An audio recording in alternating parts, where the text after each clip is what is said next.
All, welcome back to my YouTube channel dear Janvi. ఇప్పుడైతే present Vizag వెళ్తున్నాం అనమాట. కార్లో ఉన్నాం.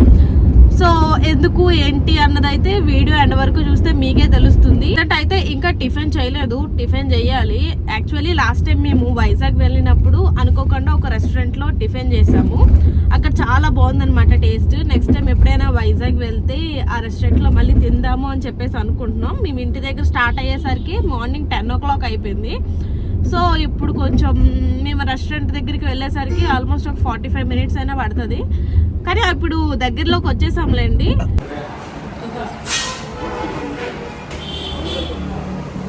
లొకేషన్ కరెక్ట్గా హైవే పక్కన పైడి భీమవరం అనే ఊరు ఎంట్రన్స్లో ఉంటుంది అనమాట. చాలా బాగుంటుంది. ఎక్స్పెషల్లీ చట్నీస్ చాలా బాగుంటాయి ఇక్కడ. ఎవరైనా సరే శ్రీకాకుళం టు వైజాగ్ ట్రావెల్ చేస్తే ఇక్కడ ఒకసారి టేస్ట్ చేయండి. చేసేసాం. ఇక్కడే ఈ హోటల్లో బ్రేక్ఫాస్ట్ చేయాలని చెప్పేసి దాదాపు 45 minutesగా వెయిట్ చేస్తున్నాం అనమాట. అంటే యాక్చువల్లీ శ్రీకాకుళంలో చాలానే ఉంటాయి, అక్కడే తినేసేవాళ్ళం. కానీ ఇక్కడ చట్నీస్ చాలా బాగుంటాయి. ఎస్పెషల్లీ ఏ హోటల్లో అయినా సరే, రెస్టారెంట్లో అయినా సరే, టిఫిన్కి మెయిన్గా చట్నీస్ బాగుంటే ఇంకంతే ఏమైనా తినేయచ్చు. చట్నీస్ చాలా బాగుంటాయి అన్నమాట. సేమ్ మనం ఇంట్లో ఎలా చేసుకుంటామో ఇంకా అంతకు మించి క్వాలిటీగానే ఉంటాయి. సో ప్రెజెంట్ అయితే బ్రేక్ఫాస్ట్ చేసేసి ఇంక ఇప్పుడే మళ్ళీ స్టార్ట్ అయిపోయాం. మా పాప సరిగ్గా తినలేదు దోశ, తన కోసం పార్సిల్ కట్టించాను. చూపించు. స్మార్ట్ వాచ్ दीदी तो आईफोन ले रही है सर, गूगल पे गाड़ी एप्पल सीरियल चेक उस पर डाल के वेरीफाई करो डाले सीरियल नंबर मतलब करते क्या क्या करते? ओपन करके चेक करना सर. आईफोन है ऑटोमेटिक ज्वाइंट हो जाएगा. ओरिजिनल हुआ तो सर वरना नहीं होएगा. కరెక్ట్గా నాతవలస టోల్ గేట్ దగ్గర ఇలా ఒక అతను యాపిల్ ఎయిర్పోర్ట్స్ అమ్ముతున్నాడు. అవి ఫేక్ అని చెప్పేసి అంటుంటే, లేదు అవి నిజంగానే రియల్, కావాలంటే కనెక్ట్ చేసి చూడండి అండ్ అలానే బార్ కోడ్ స్కాన్ చేసి చూడండి అంటున్నాడు. అవి ఎంతవరకు రియల్ ఆర్ ఫేక్ తెలీదు. చూడడానికి అయితే నిజంగా ఒరిజినల్ పీస్లా ఉంది. అండ్ ప్రైస్ మ్యాటర్కి వచ్చేసరికి దాని మీద ఉన్న ప్రైస్కి ½ ఆఫ్ ద ప్రైస్ ఇవ్వమనేసి అంటున్నాడు.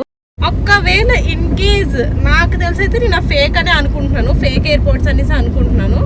అవి ఇన్ కేస్ ఒకవేళ ఒరిజినల్ అయినా సరే, ఐఫోన్ యాపిల్ ఎయిర్పోర్ట్స్ రోడ్ల మీద అమ్మితే ఎవరు కొంటారు చెప్పండి? ఎక్కడ ఉండాల్సిన వస్తువు అక్కడ ఉంటేనే దాని విలువ. అది ఏ యాపిల్ అయినా సరే రోడ్డు మీద అమ్మితే ఫేక్ అని అనుకుంటారు. అదే ఎయిర్పోర్ట్స్ ఎక్కడ షాప్లో ఉంటాయంటే అందరు కూడా వెళ్ళేసి షాప్లో కొనడానికే మ్యాక్సిమం ట్రై చేస్తారు, అలాంటి costliest and branded items. So ఎక్కడ ఉండాల్సిన వస్తువు అక్కడ ఉంటేనే దాని విలువ. సిటీలోకి అయితే వచ్చేసాం. ప్రెజెంట్ అయితే మేము సీతమ్మ దారి వెళ్ళాలన్నమాట. అక్కడ ఉంది హాస్పిటల్. సో హాస్పిటల్ అంటున్నాను కదా, ఎందుకు ఏంటి అన్నది కూడా చెప్తాను. వైజాగ్లో ట్రాఫిక్ అప్పటితో పోల్చుకుంటే చాలా అంటే చాలా పెరిగిపోయింది అనిపించింది. నిజంగా చాలా గజిబిజిగా అనిపిస్తుంది అనమాట. ఒకప్పుడు వైజాగ్లో సెటిల్ అవ్వాలి అనేది ఒక చిన్న డ్రీమ్లా ఉండేది. కానీ ట్రాఫిక్ అంతా చూసి నిజంగా ఉండకపోవడమే బెస్ట్ ఏమో అనిపించింది. అసలు ఆయన నాకు లొకేషన్ ఆన్ చేయమని చెప్పారు, సో ఆన్ చేశాను. అయినా నా మీద నమ్మకం లేకుండా చూడండి.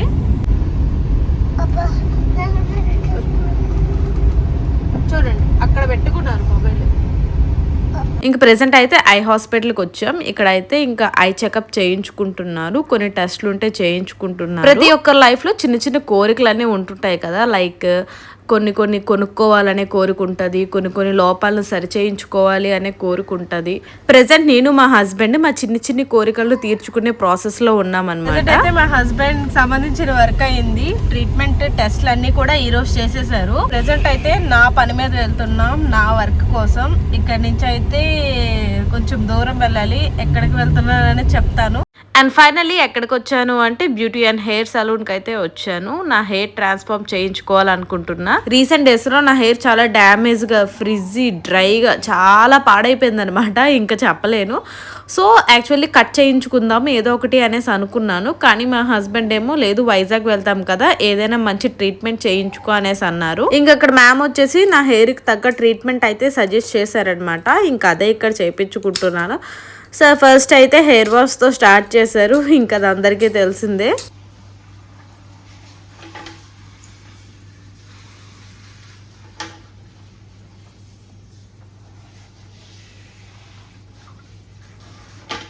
ట్రీట్మెంట్ మొత్తం కంప్లీట్ అయ్యేసరికి చాలానే టైం పట్టింది. నియర్లీ 5 hours అయితే టైం పట్టింది. ఒకవైపు అయితే కొంచెం టెన్షన్ ఉంది హెయిర్ లుక్ ఎలా ఉంటుందా అని, ఇంకొక వైపు అయితే చాలా హ్యాపీగా ఉన్నాను. ఎందుకంటే నేను అనుకునే హెయిర్ స్టైల్ నాకు వస్తుంది అని. నిజంగా మన లైఫ్లో మనం ఎలా ఉండాలనుకుంటున్నామో అది కేవలం మనం మాత్రమే నిర్ణయించుకోవాలి. ఇతరులు ఏమనుకుంటారో, ఐ మీన్ వాళ్ళేమనుకుంటారు వీళ్ళేమనుకుంటారు అని భయపడుతూ మన సంతోషాన్ని అస్సలు వదులుకోకూడదు. మనం ఇతరుల ఒపీనియన్స్ తీసుకోవడం, వాళ్ళ మాటలు వినడం తప్పు కాదు, కానీ వాటి వల్ల మన ఆనందాన్ని, మన ఫ్రీడమ్ ని కోల్పోవడమే తప్పు. కొందరు మనల్ని అర్థం చేసుకుని ప్రోత్సహిస్తూ ఉంటారు, ఇంకొంతమంది విమర్శిస్తూ ఉంటారు. కానీ విమర్శలకు ఎప్పుడు భయపడకూడదు.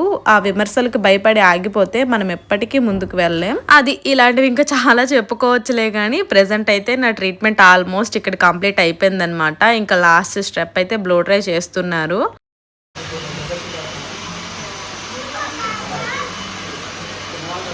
ఇంకా అది ట్రీట్మెంట్ అంతా కంప్లీట్ అయిపోయిన తర్వాత పాజిటివ్ రివ్యూ అయితే ఇస్తున్నాను అనమాట వాళ్ళకి. మీ హెయిర్ ట్రీట్మెంట్ మీకు ఎలా అనిపించిందో కొన్ని ఫ్యూ వర్డ్స్లో షేర్ చేసుకోమన్నారు. సో ఇంక ఇక్కడ అదే చెప్తున్నాను. యాక్చువల్లీ అప్పటికే చాలా టైం అయిపోయింది. సో ఇంక వీడియోస్ కూడా ఇంకేం తీసుకోలేదు. కొన్ని వీడియోస్ ఉంటే అవి షార్ట్స్లో అప్లోడ్ చేశాను. ఎవరైనా చూడకపోతే వెళ్ళి చూసేయండి. నా బిఫోర్ అండ్ ఆఫ్టర్ హెయిర్కి చూస్తే ఇక్కడ మీకు చాలా హ్యూజ్ డిఫరెన్సే కనిపిస్తుంది. ఇక్కడ నేనైతే బొటాక్స్ ట్రీట్మెంట్ చేయించాను. ఈ ట్రీట్మెంట్ నేను వివాన్ అండ్ బ్యూటీ హెయిర్ సలూన్లో చేయించుకున్నాను. ఇది ప్రమోషన్ అసలే కాదు. నేను ఇన్స్టాగ్రామ్లో సెర్చ్ చేసి ద బెస్ట్ ఆఫర్స్కి ఎవరైతే ఇస్తున్నారో నేను అక్కడికి వెళ్ళైతే చేయించుకున్నా. ఆఫ్టర్ ట్రీట్మెంట్ నా హెయిర్ లుక్ అయితే ఎలా ఉంది, మీకు ఎలా అనిపించిందో కామెంట్ చేయండి. నాకైతే కొన్ని సెకండ్స్ ఏం అర్థం కాలేదనమాట. ఆ హెయిర్ని ఎలా మేనేజ్ చేయాలో కూడా తెలియలేదు. నేను నా హెయిర్ ట్రీట్మెంట్ అయింది, బొటాక్స్ ట్రీట్మెంట్ చేయించుకున్నాను కదా. యాక్చువల్లీ హెయిర్ కట్ ఏం చేయలేదన్నమాట. జస్ట్ బ్యాంగ్స్ ఒకటి తీసారు, కిందన జస్ట్ కట్ చేశారు అంతే. యాక్చువల్లీ లుక్ మా హస్బెండ్కి నచ్చలేదు అంటున్నారు. ఏదైనా సరే కట్లా చేయించుకుంటే బాగుంటుంది కదా, నాకు ఎందుకు ఈ లుక్ నచ్చలేదు అంటున్నారు. సో ఇప్పుడు మళ్ళీ వెళ్తున్నాం అనమాట. కొంచెం లైట్గా ఏదైనా లేయర్స్ కానీ ఫెదర్ కానీ కట్ చేయించుకోవడానికి. సో చూద్దాం. ప్రెజెంట్ అయితే ఇలా ఉంది, కానీ హెయిర్ ఇలా ఎన్నాళ్ళు ఉంటుందని చెప్పేసి నాకే డౌట్ కొడుతుంది అనమాట. సర్లే ఏం చేస్తాం, ఎలా ఉంటే అలానే ఉంది. ఆ హెయిర్ కట్ చేయించుకున్న నెక్స్ట్ డే మళ్ళీ సలూన్కి అయితే విజిట్ అయ్యాను. విజిట్ అయ్యి నాకు ఏదైనా కట్లో కట్ చేయండి, ఇలా స్ట్రైట్ హెయిర్ లుక్ నాకు ఎందుకో సూట్ అవ్వలేదు అనిపిస్తుంది అంటే వాళ్ళు మంచిగా ఇలా లేయర్స్ కట్ చేశారనమాట. ఈ కటింగ్ కూడా చాలా బాగా వచ్చింది. ఈ రిజల్ట్స్తోనైతే నేను చాలా హ్యాపీగా ఫీల్ అయ్యాను. అసలు ఇలాంటి కట్లో నా ఫేస్ని చూసుకుని చాలా డేస్ అయింది. మళ్ళీ హలో, నిన్న ఈవినింగ్ మళ్ళీ మా ఇంటికి వచ్చేసరికి టైం వచ్చేసి ఈవినింగ్ 5:30, 6 o'clock అయ్యింది. తర్వాత అయితే రెస్ట్ తీసుకున్నాము. సో ఇంకిప్పుడు అయితే మళ్ళీ back to my old life. So ఇగోండి ప్రెజెంట్ అయితే నా హెయిర్ ఎలా ఉంది చూపిస్తాను.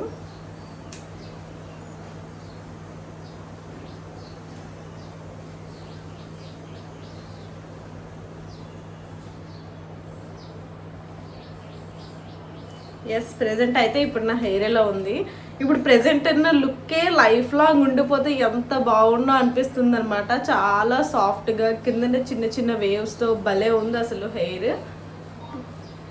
యాక్చువల్లీ ఇలాంటి లుక్ నాకన్నా నాకు ఇష్టమే, కానీ నాకన్నా కూడా మా హస్బెండ్కి నన్ను ఎలా చూడాలనేది అతనికి ఇష్టం అనమాట. సో అందుకని చెప్పేసి చేయించుకోమని చెప్పేసి అన్నారు. ఫస్ట్ టైం అయిందంటే చాలా స్ట్రైట్గా చేసేసారనమాట. అంటే బొటాక్స్ ట్రీట్మెంట్ చేయించుకున్నాను కదా, సో చాలా స్ట్రైట్గా చేశారు. జస్ట్ బ్యాంగ్స్ మాత్రమే కట్ చేశారనమాట. మా హస్బెండ్ అన్నారు, నీకు అసలు ఆ స్ట్రైట్ హెయిర్ అనేది సూట్ అవ్వలేదు, సాఫ్ట్ అండ్ సిల్కీ అయితే ఓకే, కానీ అలా స్ట్రైట్గా ఉంటే నీ ఫేస్కి ఎందుకో సెట్ అవ్వలేదు, హెయిర్ లీవ్ చేసినా సరే సెట్ అవ్వలేదు, సో కొంచెం ఏదైనా కట్ చేయించుకో అనేసి అన్నారు. సో సెకండ్ డే మళ్ళీ వెళ్ళాము కట్ చేయించుకోవడానికి. వాళ్ళు మ్యామ్ ఆల్రెడీ హెయిర్ స్ట్రైట్ అయ్యింది కదా, సో ఇంకా మనం ఏ కట్ చేసినా సరే సరిగ్గా కనిపించదు అనేసి అన్నారు. కానీ నాకు ఏమనిపించిందంటే అట్లీస్ట్ రిజల్ట్స్ లాంగ్ లాస్టింగ్ ఉన్నా లేకపోయినా సరే ఏదో ఒక కట్ చేయించుకుంటే కటింగ్ అయినా లాంగ్ లాస్టింగ్ ఉంటుంది కదా అని అనిపించింది. పర్లేదు చేసేయండి అనేసి అన్నాను. యాక్చువల్లీ ఇప్పుడు హెయిర్ కట్ చేసుకోగానే సంబరమేం కాదు, అనుకోకుండా మా హస్బెండ్కి ఒక మైనర్ సర్జరీ అయితే అయ్యింది. సో ఆ సర్జరీ ఎందువల్ల అయింది ఏంటి అన్నది అయితే నేను నెక్స్ట్ వీడియోస్లో చెప్తాను. ప్రెజెంట్ అయితే నాకు చాలా వర్క్ ఉందన్నమాట. ఎందుకంటే అతనికి కొంచెం ఫుడ్స్, అన్ని టైప్స్ ఆఫ్ ఫుడ్స్ అతను తినలేరు. సో అతనికి కావాల్సిన ఫుడ్ ప్రిపేర్ చేయాలి, అండ్ అలానే అతనికి కావాల్సిన మెడిసిన్ 1 hourకి 1 hourకి 2 hourకి 2 hourకి అలా ఇస్తూనే ఉండాలన్నమాట. సో ప్రెజెంట్ అయితే అదే వర్క్లో ఉన్నాను. సో మేబీ వీడియోస్ కొంచెం రావడానికి లేట్ అవ్వచ్చు, ఎందుకంటే నాకు అసలు కుదరట్లేదు. హెయిర్ స్టైల్ నాకు సెట్ అయిందో లేదో అయితే కామెంట్స్లో కామెంట్ చేయండి. So see you in the next video. Until then bye friends.